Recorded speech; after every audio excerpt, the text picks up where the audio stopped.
Hey guys, how's it going? It's Generalkidd here, and today we're going to be tackling the question of what happens if you finish the mission Uplift Reserve in a Wraith on a Halo 3 ODST. So normally, when you finish the mission ODST on this particular mission, depending on what vehicle you're in, the cutscene will actually change to reflect the vehicle that you're in. So here you just saw the chopper flying off and then crash into the wall.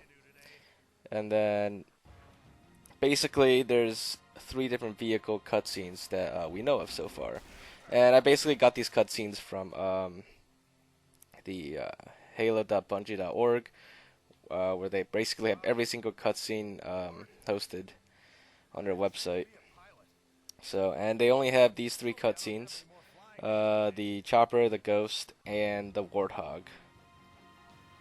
So, you may be wondering, actually, I've always wondered for a while, what happens if you actually finish it with a wraith? Does it show a wraith in the cutscene? And why hasn't there been another cutscene shown on that website? So the reason is, um, the wraith is actually not a vehicle you're normally supposed to get into in ODST. There are no regular wraiths that you can just climb into. If you were to hijack a wraith, once you kill the driver, the wraith just blows up. It's basically like the AA wraiths in Halo 3. So we're gonna try to get a wraith on this mission and see what happens. And to do that, we basically have to use the same method we used to hijack the AA wraiths on regular Halo 3. Well, actually, that method works on ODST as well, but we're now using it for a regular wraith. So to do that, you're gonna need a headshot weapon, and you want to be careful here. I know you'll think you just use the pistol, but for some reason, strangely enough, the pistol does not count as a headshot weapon on ODST. At least not for the method to drive the Wraith on ODST. The only two headshot weapons that will work are the carbine or beam rifle. There's no like human headshot weapons because the battle rifle was taken out in ODST. So, you could probably find quite a few carbines around here, either from the brutes or jackals. So, just find one and grab one, and then I would recommend you do this with a friend, so your friend can also use a plasma pistol to keep the wraiths still. Because for some reason, on ODST, the wraiths do not stay still. Not as much as their Halo 3 counterparts. So basically, your friend is just going to use the plasma pistol to stun the wraith, while you kill the person on the turret and then punch open the hatch. It's going to take a few more hits than than it normally does in Halo 3, but it's not that hard. And you also want to punch off the shields of the brute, but do not kill the brute. Instead, once it's stunned, you want to crouch, find a spot where it doesn't say hold B to board the wraith, and then you hold B to board the wraith, but you don't actually board it. And then while holding B, you shoot the brute in the head, and then you will get into the wraith. So let's go head to the end now, which is just up ahead. So while we're on our way, time for a quick pun.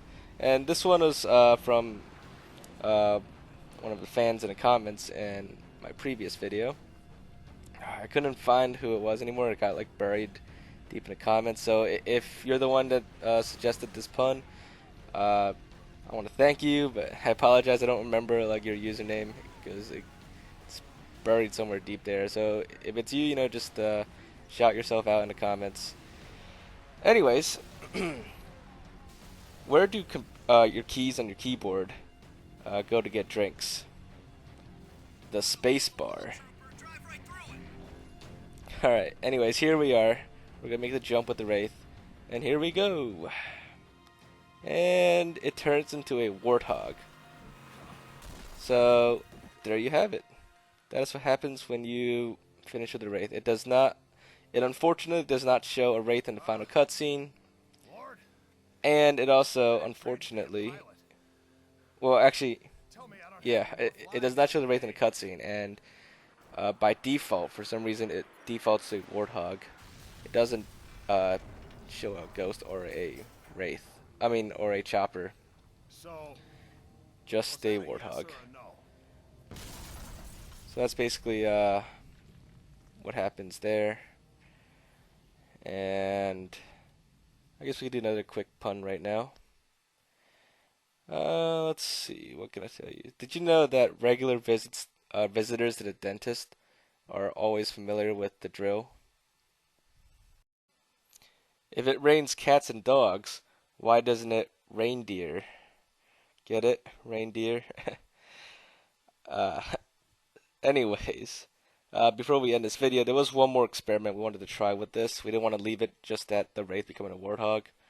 The thing we wanted to try was, at the end of Halo 3, we always did that glitch a few times where if you jump multiple vehicles into the hangar, during the cutscene when it first shows, it will show several vehicles actually flying into the hangar, not just the warthog, which is pretty cool because we managed to get like one of each vehicle into the cutscene briefly.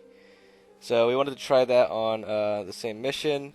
So let's go about with doing that now.